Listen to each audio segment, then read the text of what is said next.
Les événements du film se déroulent au tournant des XVIIIe et XIXe siècles.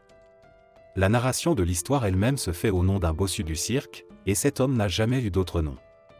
Cet homme raconte au public qu'il a toujours vécu dans le cirque et qu'il n'en est jamais sorti. Cependant, outre l'art du clown, cet homme étrange aimait beaucoup la médecine et étudiait en particulier l'anatomie humaine. Parfois, le bossu guérissait même les employés du cirque. Un jour, un terrible événement se produit. Lors d'un spectacle, la gymnaste aérienne Loreley, la favorite de notre bossu, tombe de la corde et se blesse à la clavicule. Si le bossu n'avait pas aidé la jeune fille à temps, elle aurait cessé de respirer. En même temps que le bossu, une autre personne a essayé de sauver la jeune fille, qui a remarqué l'intelligence du jeune génie. Cet homme s'avéra être un étudiant de l'école de médecine, Victor Frankenstein. À ce moment-là, notre bossu ne se doutait même pas qu'à l'avenir, c'est cet homme qui déterminerait son destin. Un futur diplômé d'université et un jeune médecin proposent au bouffon de quitter le cirque. Cependant, le propriétaire du cirque entend leur conversation et, ne voulant pas se séparer du bouffon qui lui rapporte de l'argent, brûle tous les livres de médecine du bossu. Résultat, le malheureux bossu est mis en cage pour être puni. Cependant, ce soir-là, Victor vient en aide au jeune homme, qui le délivre de sa prison. Le directeur du cirque s'aperçoit de ce comportement non autorisé. Victor et le bossu s'enfuirent précipitamment et les employés du cirque se lancèrent à la poursuite des fugitifs. Dans cette course folle, l'un des employés du cirque fut accidentellement tué. Cependant, nos fugitifs ont finalement réussi à s'échapper par les égouts. Une fois en sécurité, le bouffon du cirque informe Victor qu'il n'est jamais sorti du cirque et qu'il n'a jamais vu un autre monde. Les nouveaux amis arrivent bientôt à la maison de Frankenstein. Le bossu est très excité, car c'est la première fois de sa vie qu'il sort du cirque et il n'a jamais vu autant d'instruments médicaux. Soudain, Victor sort les instruments spéciaux, ce qui fait paniquer le bossu qui craint pour sa vie. Notre jeune médecin effraie encore plus le bouffon lorsqu'il l'attaque et effectue une sorte de manipulation sur la bosse de son dos. Il s'avère que le bossu avait simplement une grande accumulation de liquide dans les tissus vertébraux proches, ou simplement un abcès. Plus tard, le médecin corrige les vertèbres de l'ancien bossu et lui enfile un étrange corset afin d'aligner le dos du bouffon. Ensuite, Victor fait une rapide visite de la maison pour que le nouveau résident prenne ses repères. Frankenstein donne un nom à l'ancien clown, qui s'appelle désormais Igor. Le jeune homme se rend dans la salle de bain et fait sa toilette. Pour la matinée, l'inspecteur Turpin enquête sur une affaire d'organes manquants sur des animaux morts, ainsi que sur un meurtre et un enlèvement récent au cirque. L'inspecteur trouve un lien entre ces événements et ordonne à son assistant d'afficher des prospectus avec les photos des fauteurs de troubles et des criminels d'hier, Victor et le bossu. Au même moment, Igor, éveillé, voit une note de Victor, dans laquelle le propriétaire de la maison lui dit brièvement que le nouveau résident de la maison a maintenant ses propres vêtements et son propre argent. Après avoir étudié un plan de la ville, Igor, curieux, sort sur le balcon et admire la ville. L'ancien bossu se dirige vers l'hôpital où Loreley est soignée. Igor lui rend visite et explique à l'agent hospitalier ce qu'il faut faire pour la soigner. Sur le chemin du retour, le jeune homme remarque des tracts à son effigie, ce qui effraie beaucoup Igor. De retour dans sa nouvelle maison, le bouffon raconte les tracts à Victor. Au dîner, le jeune médecin parvient à calmer Igor et lui dit que le bossu s'est révélé très doué et que c'est lui qui l'aidera à réaliser l'expérience qu'il a conçue. Victor exprime également que la mort est un phénomène que l'on peut réparer, et croit qu'il peut le faire. Igor n'est pas tout à fait d'accord avec cette affirmation, mais ne s'y oppose pas. Un étudiant en médecine décide de montrer son travail et ses expériences à un nouvel ami, au cours duquel il est surpris par le génie de l'ancien bossu, qui a remarqué des erreurs dans le système nerveux du sujet testé. Il commence à se préparer et à multiplier les expériences sur les organes pour leur redonner vie. Igor apprend bientôt que Loreley a un protecteur. L'ancien bossu est heureux, car il y a maintenant quelqu'un pour s'occuper d'elle. Cependant, le jeune homme ne cesse de regretter la jeune fille. Un soir, les amis sont allés fêter leur succès dans les expériences au club. Dans ce club, un jeune et bel homme a vu le fruit de ses fantasmes. Loreley reconnaît l'ancien bossu d'une vie antérieure et est ravi de le voir. Il commence à parler, mais Monsieur Frankenstein, qu'Igor lui avait présenté, vole en leur compagnie. La compagnie des trois commence à discuter des plans et des idées concernant les projets et les expériences de Frankenstein. Mais cette communication ne plaît guère à Victor. Après une soirée amusante, Victor déconseille à Igor de fréquenter la jeune fille à l'avenir, l'assurant qu'elle est complètement stupide. Frankenstein révèle également le secret de son projet, auquel Igor, qui ne se doutait de rien, a participé. L'homme montre son monstre, qui s'appelle Gordon. La créature elle-même était un mélange de singes et de parties d'autres animaux cousus à l'intérieur. Frankenstein électrocuta la créature, qui commença à prendre vie.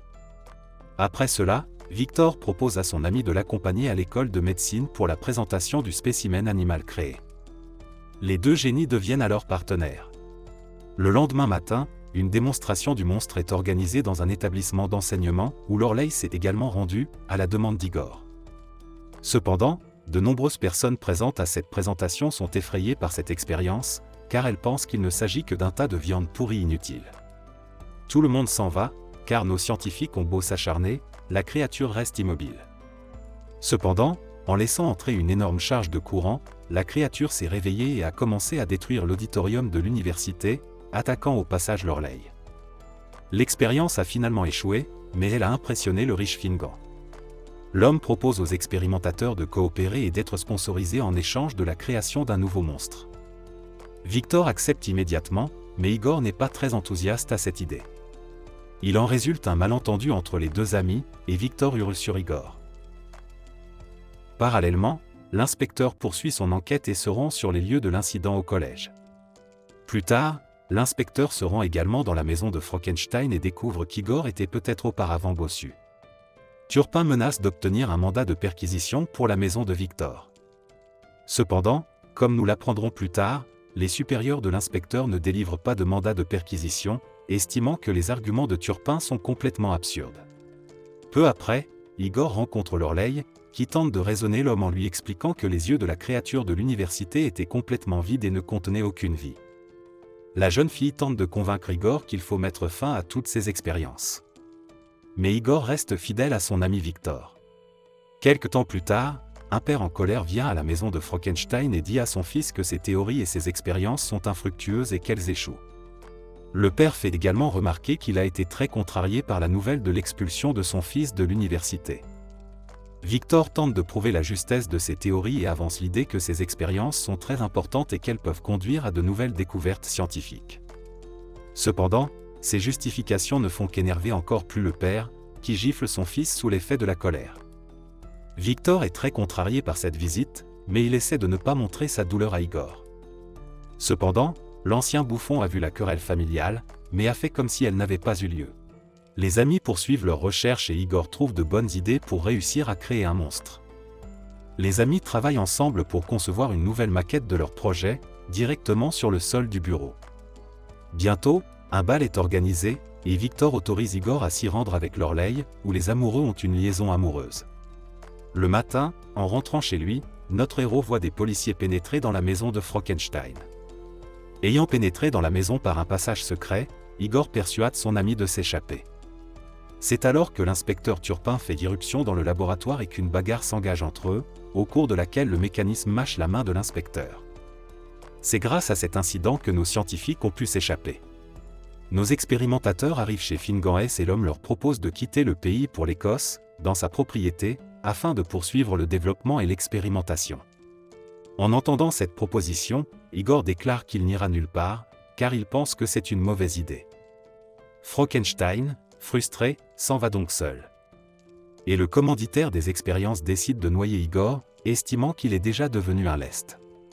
Mais notre inspecteur n'est pas si bête et devine que Fingan est le commanditaire et le complice qui aide les deux fugitifs. Il fait part à ses supérieurs de toutes ses intuitions et de l'avancement de l'enquête. Le chef de la police se rend compte que Turpin a raison, mais accuse l'inspecteur d'avoir perquisitionné sans mandat, ce qui constitue une violation de la loi. En conséquence, l'inspecteur est suspendu de l'enquête et envoyé en vacances pour récupérer. Mais le monstre du cirque est-il mort? Bien sûr que non. Igor a réussi à survivre et à se remettre de ses blessures dans la maison de sa bien-aimée. L'ancien bossu décide fermement de mettre fin aux folles expériences de Victor. Après sa convalescence, Igor part donc avec Lorelei en Écosse où, avec l'aide de la jeune fille, il se faufile dans le château où l'on prépare la dernière expérience. Victor, qui avait décidé de terminer son expérience de réveil, ne s'attendait pas du tout à voir son ami. Victor est très heureux que tout soit prêt pour sa dernière expérience. Or, Lorsque le jeune scientifique branche les appareils permettant d'obtenir du courant électrique à partir des décharges de la foudre, Igor lui crie dessus et lui demande de ne pas réaliser l'expérience prévue. L'ami dit également à Victor que Fingan va le tuer une fois toutes les recherches terminées.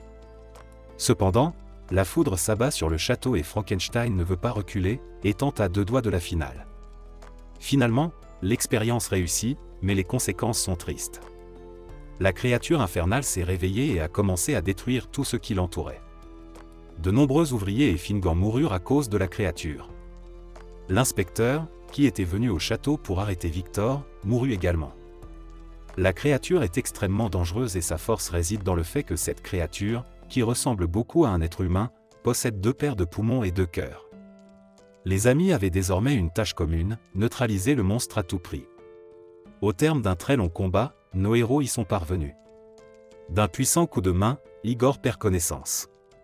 Et le monstre meurt des mains de son créateur, Frankenstein. Le matin, Igor se réveille, mais Victor n'est plus dans le château. La belle Loreley s'avance vers lui, souriante et tenant dans ses mains une lettre de Victor. Dans cette lettre, notre héros apprend que le jeune scientifique a décidé de ne plus être le 3e figurant, qu'il est temps de se séparer, qu'il vaut mieux qu'Igor vive sa propre vie. Mais si Frankenstein conçoit encore une expérience, il se tournera certainement vers son ami pour lui demander conseil. La lettre se terminait par ces mots, « Igor est ma plus grande création ». C'est la fin du film. Merci à tous d'avoir regardé ce film jusqu'au bout. Donnez un like à cette vidéo. Écrivez dans les commentaires ce que vous pensez de ce film, et rendez-vous dans de nouvelles vidéos.